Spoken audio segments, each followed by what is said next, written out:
দুই সহস্রাধিক মানুষের তাজা প্রাণ আর অন্তত হাজার দশেক মানুষের অঙ্গহানির এক রক্তক্ষয়ী যুদ্ধ থেকে মাত্র মাস তিনেক দূরে দাঁড়িয়ে আজকের কথাগুলো বলছি। শহরের রাস্তায় এখনো শহীদ ওয়াসিমদের রক্তের ছোপ ছোপ দাগ লেগে আছে। স্বাভাবিক জীবনে ফিরতে পারেনি এখনো শহীদের পরিবারগুলো। ইয়ামিনের মা হয়তো কাউকে পেলেই জানতে চাইছে আমার খোকার উপর কিসের এত রাগ ছিল ওদের।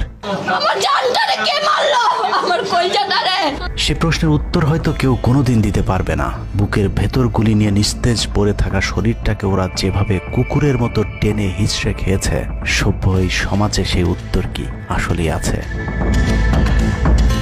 পুড়ে যাওয়া লাশগুলোর কথা মনে করে সারা জীবন হয়তো হৃদয়টা পুড়তে থাকবে হতভাগা সেই মায়েদের। শহীদ ওমরের মা এখনো মানুষ পেলেই হয়তো প্রশ্ন করছে, আমার ছেলের বুকে ওরা এতগুলো গুলি কেন করলো? মারার জন্য তো একটা গুলি যথেষ্ট।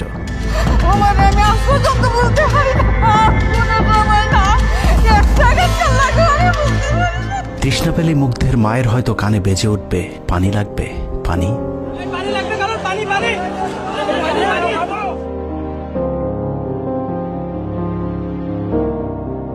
শুনেছি স্বাধীনতা অর্জনের চেয়ে রক্ষা করা অনেক কঠিন।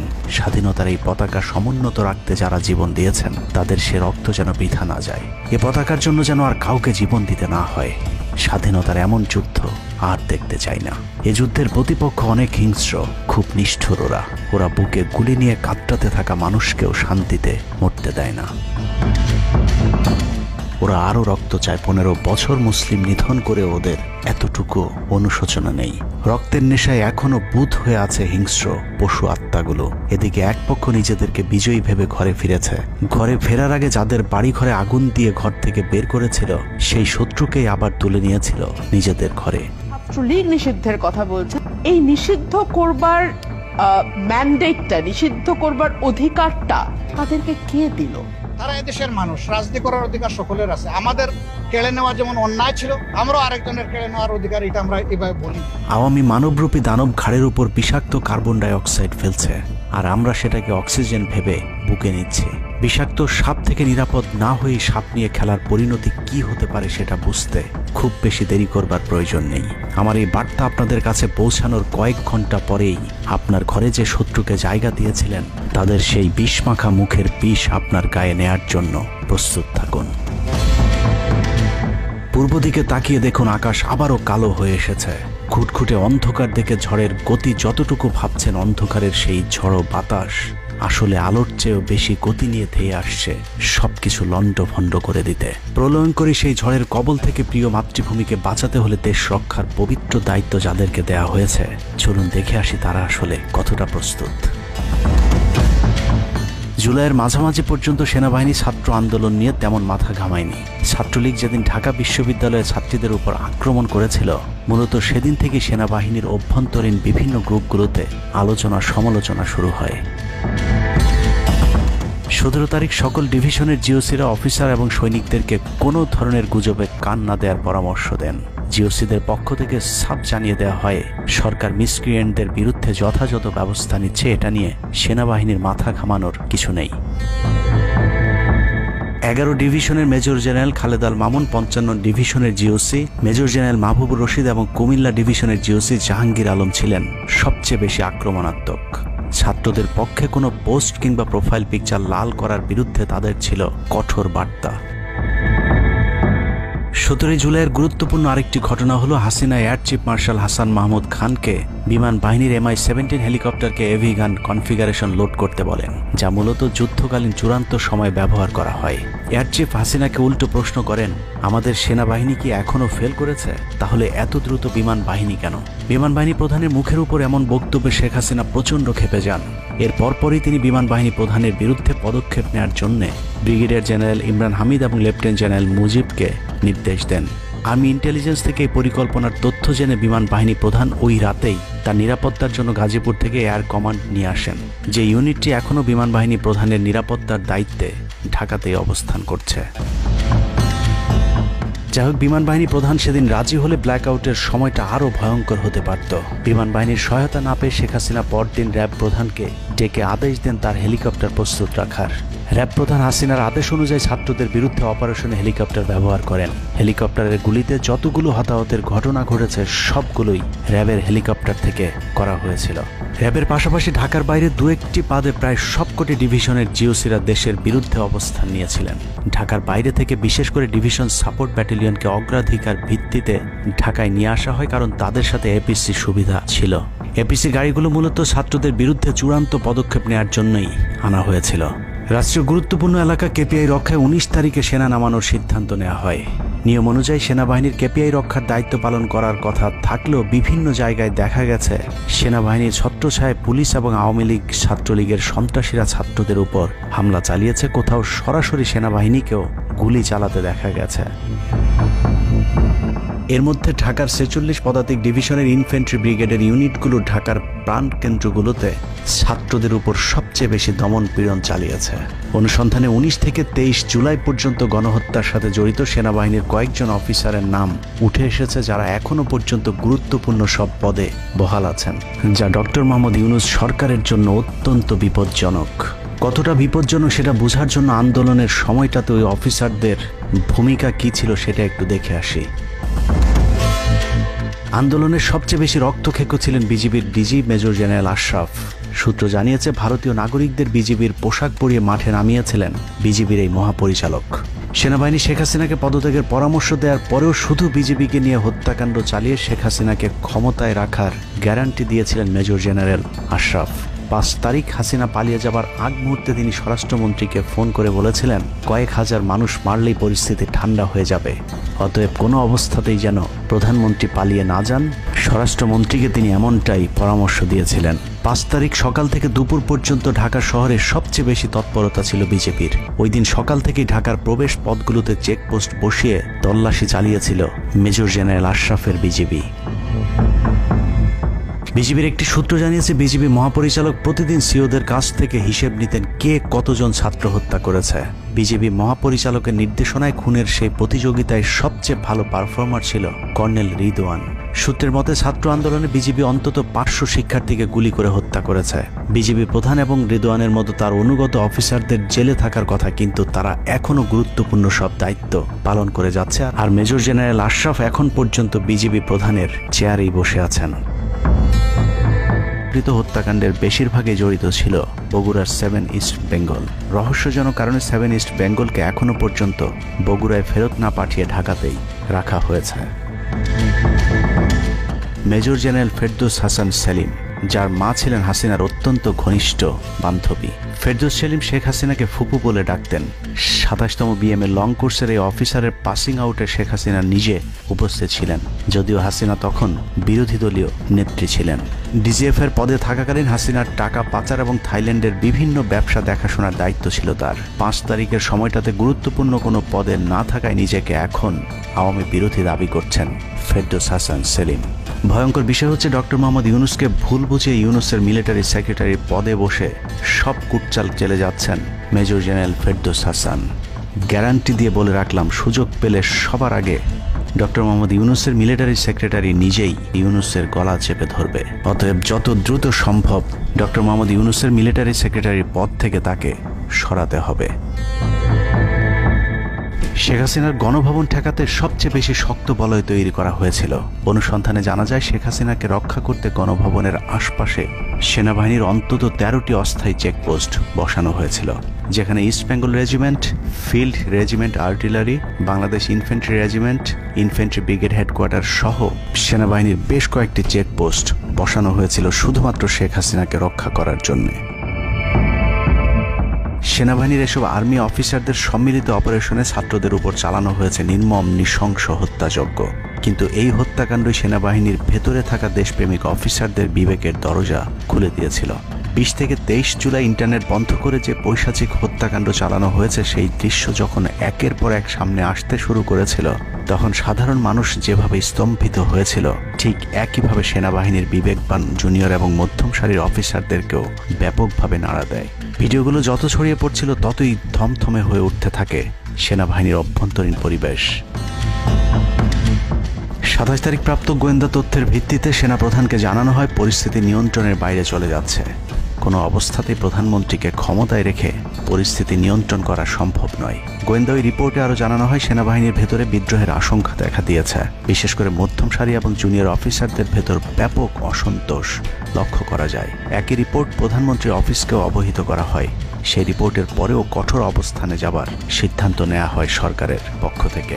এদিকে গোয়েন্দা রিপোর্টের প্রেক্ষিতে সেনা ইউনিটের মধ্যম সারি জুনিয়র অফিসার এবং সৈনিকদের উপর কঠিন সামরিক গোয়েন্দা নজরদারি চলতে থাকে, যে কারণে প্রচণ্ড ক্ষোভ থাকলেও কোনো ধরনের পূর্ব প্রস্তুতি ও পারস্পরিক যোগাযোগ না থাকায় সেনাবাহিনীর দেশপ্রেমিক অফিসার ও সৈনিকেরা কিংকর্তব্য বিমূঢ় হয়ে পড়েন। 27-28 দুই দিন এভাবেই টান উত্তেজনার মধ্য দিয়ে কেটেছে। 29শে জুলাই শেখ হাসিনাকে পরিস্থিতি সম্পর্কে ধারণা দিতে সেনাপ্রধান সারা দেশের অফিসারদেরকে নিয়ে সেনা সদরের হেলমেটে একটি ভিডিও টেলিকনফারেন্সের দরবার গ্রহণ করেন। সেই কনফারেন্সে অপারেটরের অসাবধানতাবশত স্ক্রিনে হঠাৎ করে ক্যামেরা টার্ন অফ করা HPM নামে একটি বক্স ভেসে উঠেছিল। এরপরে উপস্থিত অফিসারেরা হাসিনার উপস্থিতির বিষয়টি বুঝে ফেলেন। অনেকের ধারণা শেখ হাসিনা উপস্থিত আছেন এটা বুঝাতেই HPM বক্সটি সবাইকে দেখানো হয়েছিল, যেন কেউ কোনো ধরনের অভিযোগ করতে না পারেন। কিন্তু সবাইকে অবাক করে বেশ কয়েকজন অফিসার তাদের ক্ষোভের কথা জানান। এর মাঝে রাজশাহী CMH এর একজন মেজর র্যাঙ্কের নারী চিকিৎসক 19 থেকে 23 তারিখ পর্যন্ত চলা ছাত্র হত্যার বিভীষিকাময় বর্ণনা তুলে ধরে আবেগী এক বক্তব্য দেন। সূত্র জানিয়েছে এ সময় সেনাবাহিনীর কয়েকজনকে কাঁদতে দেখা গেছে। একদিকে সেনাবাহিনীর উচ্চপদস্থ অফিসারদের মারমুখী অবস্থান, অন্যদিকে বেশিরভাগ জুনিয়রদের নিষ্ক্রিয়তার মধ্য দিয়ে সেনাবাহিনীতে স্পষ্ট দুটি ভাগ লক্ষ্য করা যায়। এরই মধ্যে সেনাবাহিনীর কাছে প্রাপ্ত গোয়েন্দা তথ্য অনুযায়ী যে কোনো সময় সেনাবাহিনীতে বিদ্রোহ দেখা দিতে পারে। বিশেষ করে লেফটেন্যান্ট কর্নেল থেকে নিচের অফিসারদের ভেতর ব্যাপক ক্ষোভের বিষয়টি গোয়েন্দা প্রতিবেদনে জানানো হয়। সেই প্রেক্ষিতে 3 তারিখ শর্ট নোটিসে আরেকটি টেলিকনফারেন্স কল করা হয়। মূলত ওই রিপোর্টের প্রেক্ষিতেই হাসিনার বিশ্বস্ত ওয়াকার হাসিনা থেকে মুখ ফিরিয়ে নেন, কারণ হাসিনাকে বাঁচাতে গিয়ে তিনি নিজের জীবন বিপদে ফেলতে চাননি। 3 তারিখ কনফারেন্সের শুরুতেই সবাইকে ঠান্ডা রাখতে একটি মোনাজাত করা হয়েছিল। যে মোনাজাতে গুরুত্বপূর্ণ একটি দোয়া ছিল রাব্বানা লা তাজআলনা মাআল কওমিজ জালিমিন, অর্থাৎ হে আল্লাহ আমাদেরকে জালিম সম্প্রদায়ের অন্তর্ভুক্ত করবেন না। এ সময় পুরো দরবার রুমে পিন পতন নীরবতা লক্ষ্য করা গেছে। মূলত এই মোনাজাতের মধ্য দিয়ে ফয়সালা হয়ে যায় সেনাবাহিনী কাদের পক্ষে দাঁড়াবে। সেনা সূত্র থেকে পাঠানো এসব তথ্যে উঠে এসেছে সেনাবাহিনী কোন কোন এলাকায় ছাত্র জনতার উপর গুলি চালিয়েছিল এবং কতটা পরিকল্পিতভাবে মানুষ হত্যার ছক কষা হয়েছিল। 4 তারিখও সেনাবাহিনীর ভূমিকা ছিল অত্যন্ত অস্পষ্ট। কিছু জায়গায় সেনাবাহিনী ছাত্রদের পক্ষে, আবার কিছু জায়গায় ছাত্রদের উপর গুলিও চালিয়েছে। 4 আগস্ট সবার প্রথম 24 ডিভিশন চট্টগ্রামের GOC lieutenant general Mainur Rahman তার বাহিনীকে ছাত্রদের পাশে দাঁড়ানোর নির্দেশ দেন। 5 তারিখ সকাল পর্যন্ত আর্মির ভূমিকা ছিল অত্যন্ত সন্দেহজনক। সকাল 10টা পর্যন্ত আর্মি কড়াকড়িভাবেই দায়িত্ব নিয়েছিলেন। বিশেষ করে গণভবনের আশপাশে 12টা পর্যন্ত ছাত্রদেরকে ভয় দেখাতে কয়েক রাউন্ড লাইভ অ্যামুনেশন ফায়ার করা হয়।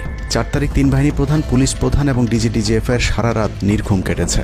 3 থেকে 5 তারিখ পর্যন্ত গুরুত্বপূর্ণ কিছু ঘটনা ঘটেছে, সেটা তুলে ধরবার আগে শেখ হাসিনার পালিয়ে যাওয়ার বর্ণনা দিয়ে আসা যাক। 5 তারিখ সকাল ঠিক 9টায় প্রধানমন্ত্রীর অফিসে গিয়ে শেখ হাসিনাকে পদত্যাগ করতে বলেন সেনাপ্রধান। শেখ হাসিনার কথা শোনার সাথে সাথে সেনাপ্রধানকে দৌড়ে মারতে আসেন। এ সময় 3 বাহিনী প্রধানকে অকথ্য ভাষায় গালাগাল করেন শেখ হাসিনা। জেনারেল ওয়াকারকে হাসিনা বলেন, তুই পুলিশকে দেখে শিখতে পারিস নাই? এ সময় বিমান বাহিনী প্রধান সজীব ওয়াজেদ জয়কে ফোন করে তার মাকে বোঝানোর জন্য অনুরোধ করেন। সজীব ওয়াজেদ জয় এটি জানার পর উল্টো আর্মি চিফকে তুই তুকারি করে হুমকি দিতে থাকেন, তোর কোন বাবা তোকে চিফ বানাইছে, তোর বউ ছেলে মেয়ে কে কোথায় আছে সবকিছু দেখে নেওয়া হবে। রাগান্বিত হয়ে এরপরে সজীব ওয়াজেদ জয় লাইভে গিয়ে আবল তাবল বকতে থাকেন। ঠিক আছে, শেখ হাসিনার পর আপনাদের কি হবে সেটা আমারও চিন্তার বিষয় না, আমার পরিবারের আর চিন্তার বিষয় না, আপনারা বুঝবেন। এরই মধ্যে 9:30 বেজে যায়। শেখ হাসিনাকে কোনোভাবে রাজি করাতে না পেরে সেনাপ্রধান হাসিনাকে 2টি বিকল্প দেন, পদত্যাগ অথবা গ্রেফতার। ওদিকে মিরপুরে বসানো সেনাবাহিনীর চেকপোস্টগুলো খুলে দেওয়া হলে বিনা বাধায় গণজোয়ার ঢুকে পড়তে থাকে। মবটি যখন গণভবন থেকে মাত্র 20 মিনিটের দূরত্বে চলে আসে, এ সময় সেনাবাহিনী এক প্রকার জোর করে শেখ হাসিনাকে পদত্যাগপত্রে সই করান। এ সময় SSF এর 2-1 এগিয়ে আসতে চাইলেও সেনাপ্রধান হাত ইশারা করলে তারা জায়গায় দাঁড়িয়ে থাকেন। পদত্যাগের পর শেখ হাসিনা জাতির উদ্দেশ্যে ভাষণ দেওয়ার অনুরোধ করলে সেনাপ্রধান হাসিনাকে বলেন, জীবন বাঁচাতে চাইলে দ্রুত গাড়িতে গিয়ে উঠুন, জনগণ গণভবনে ঢুকে পড়ছে। সেনাবাহিনীর মতে শেখ হাসিনা সেদিন মাত্র 5 মিনিটের জন্য বেঁচে গিয়েছেন, তা না হলে জনগণ তাকে ধরে ফেলত।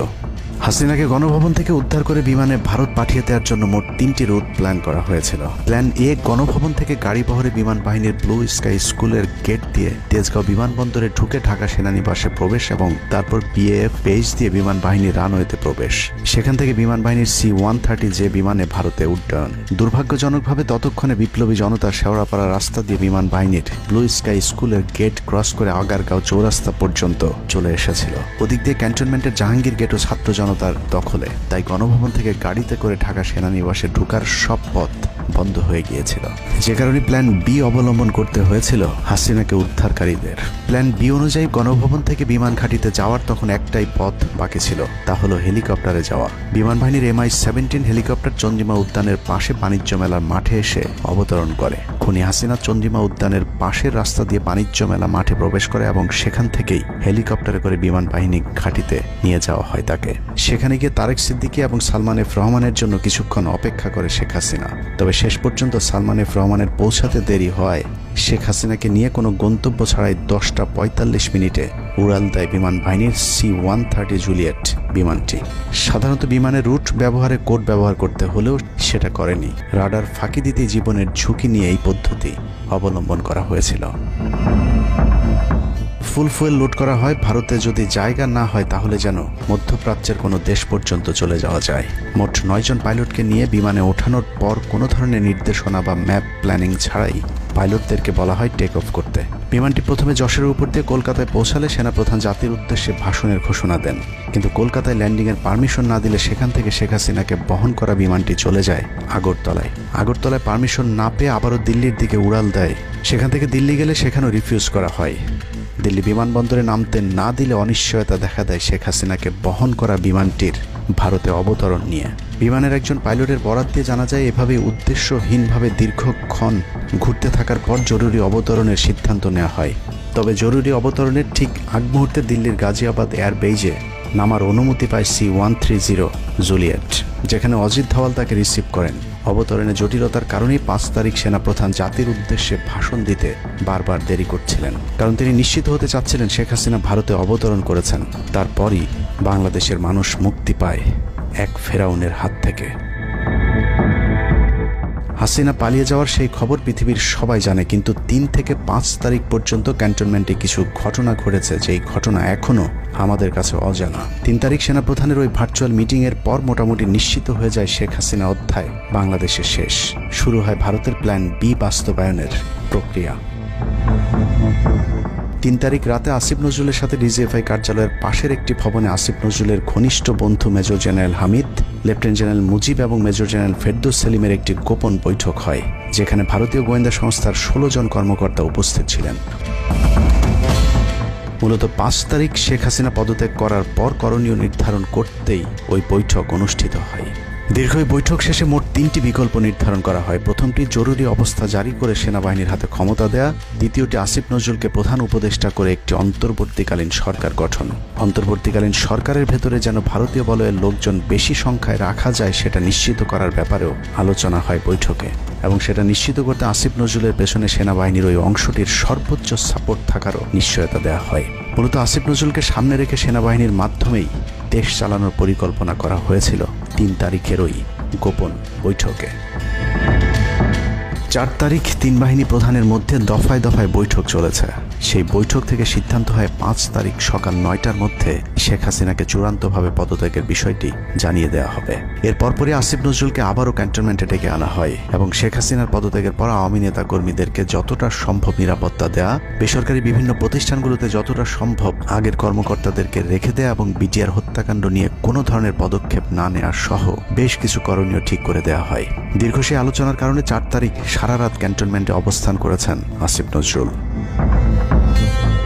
তাৎক্ষণিক আসিফ নজরুলের কাঁধে দুটি দায়িত্ব দেয়া হয়: আর্মির প্রতি সকলের আস্থা তৈরি করা এবং হাসিনার পদত্যাগের পরপর ছাত্রদেরকে সেনাবাহিনীর নিয়ন্ত্রণে নিয়ে আসা। কথা মতো আসিফ নজরুল 4 তারিখ রাত এবং 5 তারিখ খুব সকালে ক্যান্টনমেন্টে বসে ফেসবুকে তিনি দুটি পোস্ট করেন। পোস্টের প্রথমটি 4 তারিখ রাতে সেনাবাহিনীকে প্যাট্রিয়ট সম্বোধন করে করা হয়, যেন সেনাবাহিনীর প্রতি ছাত্র জনতার আস্থা বেড়ে যায়, এবং পরেরটি সংখ্যালঘুদের বাড়ি ঘরে হামলা না চালানোর অনুরোধ করে পোস্ট করা হয়। দুপুর 12টার আগে আসিফ নজরুলের করা হিন্দুদেরকে নিয়ে ওই পোস্টে প্রমাণ করে আসিফ নজরুল আগে থেকেই জানতেন কিছুক্ষণ পর আসলে কি ঘটতে যাচ্ছে। আমরা এখন আর্মি চিফের সাথে একটা আলোচনায় আছি। আমি যতটুকু ওনার সাথে কথা বলেছি আমার কাছে মনে হয়েছে, আশা করছি আপনাদের জন্য অনেক বড় সুসংবাদ আসছে। বিজয়ের খবর আগেই জেনে যাওয়াটা সমস্যা না, কিন্তু সমস্যা হলো আসিফ নজরুল সবাইকে আন্দোলনের কেন্দ্রবিন্দু ঢাকা বিশ্ববিদ্যালয়ে যেতে না বলে ক্যান্টনমেন্টের সুখবরের অপেক্ষায় থাকতে বলেন। মূলত আসিফ নজরুলের ওই ফাঁদে পা দিয়ে ছাত্র জনতার জুলাই আগস্ট বিপ্লবের বিজয় হাতছাড়া হয়ে গিয়েছিল। ছাত্র নেতাদের সরলতাকে কাজে লাগিয়ে আসিফ নজরুল নাহিদ আসিফদেরকে সেনাপ্রধানের কাছে আসতে বলেন। নাহিদ, আসিফ, মাহফুজরা সেনাপ্রধানের কাছে যাবার আগে আসিফ নজরুলের প্রধান উপদেষ্টা হবার বিষয়টি চূড়ান্ত হয়ে যায়। সমন্বয়কেরা পৌঁছানোর পর সেনাপ্রধান তাদেরকে জানায় আসিফ নজরুল হচ্ছেন প্রধান উপদেষ্টা। কিন্তু ছাত্ররা ডক্টর মোহাম্মদ ইউনূসকে প্রধান উপদেষ্টা বানানোর দাবি করলে আসিফ নজরুল তাদেরকে জানায় ডক্টর ইউনূস প্রধান উপদেষ্টা হতে রাজি না। কিন্তু ছাত্র নেতাদের সাথে ইউনূসের আগে থেকে যোগাযোগ ছিল, যে কারণেই সেনাপ্রধানকে ছাত্ররা জানায় আমরা ডক্টর ইউনূসের সাথে একান্তে কথা বলতে চাই। ছাত্ররা ডক্টর ইউনূসকে ফোন করলে তিনি জানান প্রধান উপদেষ্টা হতে চান না সেনাবাহিনী কিংবা আসিফ নজরুলের কাছে তার এরকম কোনো বার্তা তিনি দেননি। এরপর ছাত্র নেতাদের দাবির মুখে ইউনূসকে প্রধান উপদেষ্টা বানাতে বাধ্য হয় সেনাবাহিনী। ডক্টর মোহাম্মদ ইউনূসকে প্রধান উপদেষ্টা করা হলেও ক্ষমতার কেন্দ্রে থেকে যায় ভারত নিয়ন্ত্রিত ক্যান্টনমেন্টের মদতপুষ্ট আসিফ নজরুল, যাকে তারা সুনিপুণভাবে গেল এক যুগে তিলে তিলে তৈরি করেছেন। আসিফ নজরুল তার মন্ত্রণালয়ের বাইরেও সবখানে নিয়োগ থেকে বদলি বরখাস্তের একক ক্ষমতা ভোগ করতে থাকে। একদিকে সেনাবাহিনীর ছত্রছায়া আসিফ নজরুলের হাত ধরে ভারতীয় এজেন্টদেরকে গুরুত্বপূর্ণ সব পদে বসানো হচ্ছিল, অন্যদিকে চলছিল পুরো দেশ দখলের ভয়ঙ্কর ষড়যন্ত্র। কিন্তু ছাত্রদের চাপের মুখে আসিফ নজরুলের পরিবর্তে ডক্টর মোহাম্মদ ইউনূসের প্রধান উপদেষ্টা হবার বিষয়টি কোনোভাবেই মেনে নিতে পারেনি সেনাবাহিনীর ভারতপন্থী অংশটি, যে কারণে 5 তারিখ রাতেই একটি ব্যর্থ সেনাকুয়ের ষড়যন্ত্র করা হয়েছিল। 5 তারিখের পরপর ইউনূসের একের পর এক ভারতীয় আগ্রাসন বিরোধী বক্তব্যে আতঙ্কিত হয়ে ওঠে ভারতীয় বলয়, যে কারণে 8 তারিখ শপথ নেয়ার আগেই ডক্টর মোহাম্মদ ইউনূসকে হত্যা করে সেনাকুয়ের আরেকটি চেষ্টা চালায় সেনাবাহিনীর ওই অংশটি। 8 তারিখ ডক্টর ইউনূসের নেতৃত্বে নতুন সরকার শপথের ঠিক আগ মুহূর্তে একটি সেনা কুয়ের চেষ্টা করা হয়। কুয়ের নেতৃত্ব দেন লেফটেন্যান্ট জেনারেল মুজিব এবং মেজর জেনারেল হামিদুল হক।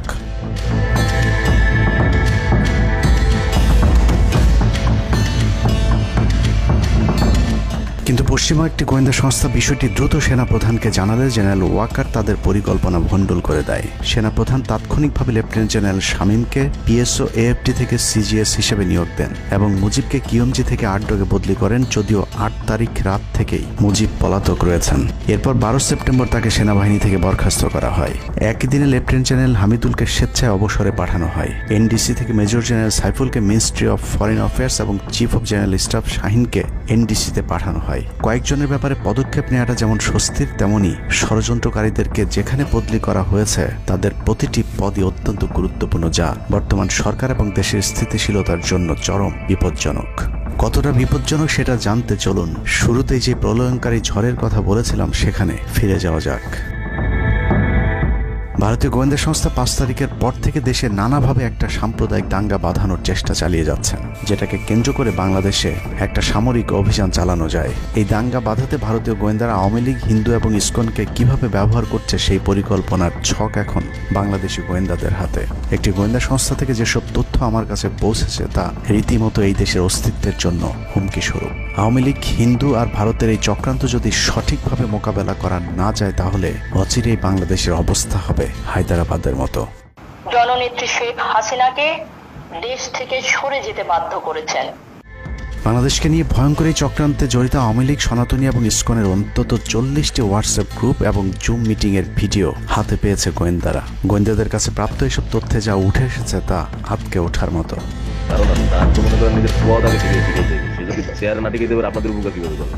সেনাপ্রধান জামাত হলে এতদিন আওয়ামী লীগ বাইকে ফেলা দিত, ঠিক আছে? এটা তো আমাদেরও আওয়ামী লীগেরও একটা গেম হতে পারে, বলা যায় জামাত শিবিরের উপরে সব চাপা দিতে পারে, এটাও হতে পারে। এসব গ্রুপগুলোতে রীতিমতো বাংলাদেশের বিরুদ্ধে যুদ্ধের প্রস্তুতি চলছে। গ্রুপে তাদের সাথে সাবেক আওয়ামী লীগ সরকারের শীর্ষস্থানীয় নেতা থেকে বর্তমান সেনাবাহিনীতে চাকরিরত জেনারেল পর্যন্ত মাঝে মধ্যেই নাকি যোগ দিচ্ছেন।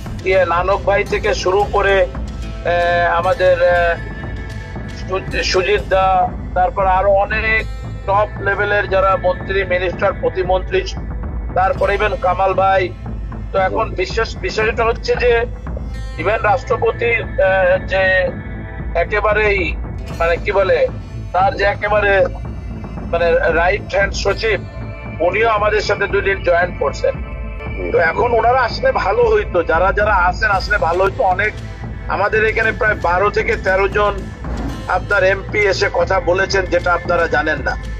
ঠিক আছে, বাংলাদেশে একেবারে টপ লেভেল সামরিক বাহিনীর 4 থেকে 5 জন জেনারেল লেভেলের লোকজন ওনারা এসে এখানে বসে থেকে আমাদের লাইভ শুনে গেছেন। আমাদের প্রধানমন্ত্রী উনি নিজে এসে বসে থেকে গেছেন। গ্রুপের সবচেয়ে ভয়ঙ্কর তথ্য পাওয়া গেছে ভুয়া মুক্তিযোদ্ধা জেডাই খান পান্নার মেসেজ থেকে। আওয়ামী এই আইনজীবী শহীদ সাইফুল ইসলাম আলিফের হত্যাকাণ্ড নিয়ে চাঞ্চল্যকর তথ্য দিয়েছে জেডাই খান পান্না। একটি চ্যাটিংয়ে তিনি লিখেছেন, দাড়িওয়ালা উকিল বেশি হয়ে গিয়েছে, আরো 2-1টারে খেয়ে দাও, আদালতে আমরা আছি, এখন অল্প কদিন জেলে থাকলেও 30 তারিখের পরে পুরস্কার পাবা। আরেকটি মেসেজে তিনি লিখেছেন, সুযোগ হাতছাড়া হয়েছে তোমাদের কারণে, কালকে সব হয়ে যেত। পরিকল্পনা ছিল কুপিয়ে মারার পর হিন্দুদের বাড়িতে হামলা হলে ভারত থেকে ট্রুপ চলে আসবে। ওরা যেহেতু হামলা করেনি, তোমাদেরই উচিত ছিল নিজেরা নিজেদের বাড়ি ঘরে আগুন দেওয়া। পেছনের ঘটনা বাদ দিয়ে 30 তারিখের পরিকল্পনায় মনোযোগী হও সবাই। শহীদ আলিফ হত্যাকাণ্ড নিয়ে আরেকজন লিখেছেন, কালকে আদালতে একটা লাশ পড়বে, হিন্দু ভাইদের পাশে আমাদের সবাইকে থাকতে হবে, ব্রিগেড মেজরের কমান্ড মেনে চলতে হবে। 30 তারিখের কর্মসূচি নিয়ে গ্রুপটিতে সশস্ত্র যুদ্ধের মাধ্যমে দেশ দখলের ভয়ঙ্কর সব আলোচনা করার ভিডিও হাতে এসেছে আমাদের। তারা বাংলাদেশে অস্ত্রগুলি আছে, এই অস্ত্রগুলি কোথায় আছে আমার কাছে অলরেডি খবর আছে।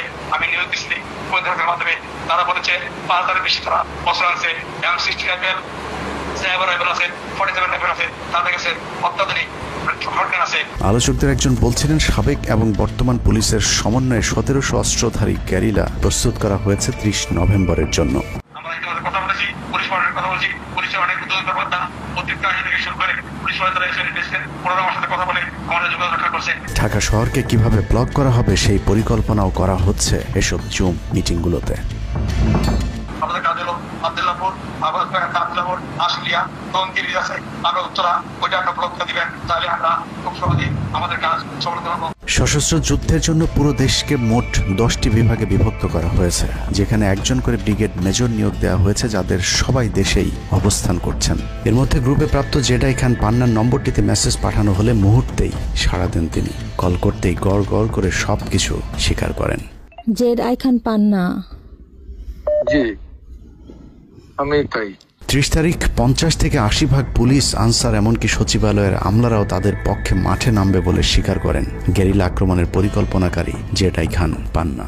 আপনারা কি কোনো গেরিলা ইনভেশন হামলা করা যাবে?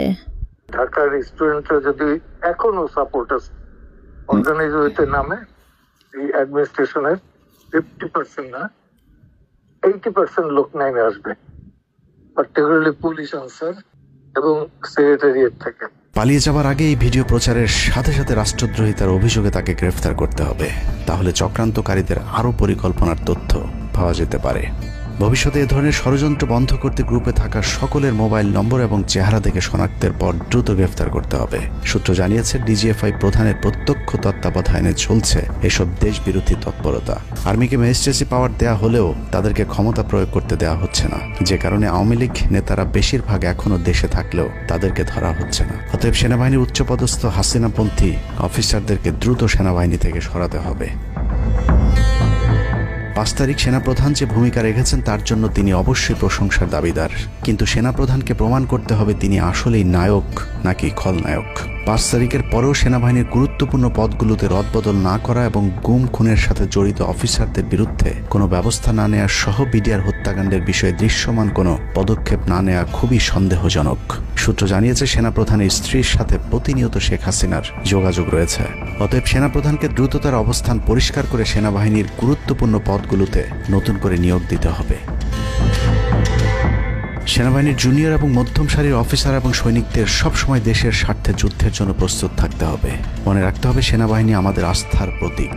সিনিয়র অফিসারদের দেশবিরোধী আদেশ এলে সৈনিকদেরকে নিয়ে তাদেরকে প্রতিহত করতে হবে। মনে রাখতে হবে সংখ্যায় আপনাদের মতো দেশপ্রেমিকদের সংখ্যাই এখনও সেনাবাহিনীতে বেশি।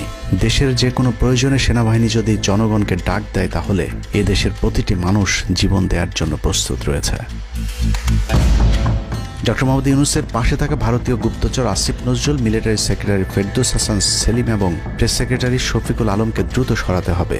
প্রধান উপদেষ্টার সাথে ছাত্র নেতাদের সাক্ষাতের পথ সহজ করতে হবে। আসিফ নজরুল্লাহ অসৎ উদ্দেশ্যে মাহফুজ আলমকে তার পাশ থেকে সরিয়েছে। অতএব যত দ্রুত সম্ভব মাহফুজ আলমকে আবারও বিশেষ সহকারীর পদে ফিরিয়ে আনতে হবে। গুরুত্বপূর্ণ যে কোনো সিদ্ধান্তের ক্ষেত্রে নাহিদ এবং আসিফদের মতামত প্রধান উপদেষ্টাকে গুরুত্বের সাথে নিতে হবে। জেডাই খান পান্নাদের ষড়যন্ত্র এবার সফল না হলেও এই ষড়যন্ত্র চলতেই থাকবে। বাংলাদেশের প্রতিটি মানুষকে চোখ কান খোলা রাখতে হবে, মনে রাখতে হবে শত্রু আপনাদের ঘরের কোণেই। ভারত যদি বাংলাদেশে আক্রমণ করে তাহলে সবার আগে আওয়ামী লীগ আর শ্রীকৃষ্ণের ভক্তরাই আপনার গলায় ছুরি ধরবে। অতএব শত্রুরা যেন আবারও বাংলাদেশের স্বাধীনতাকে ভারতের কাছে বিক্রি করতে না পারে সেদিকে সবাইকে লক্ষ্য রাখতে হবে। আল্লাহ হাফেজ।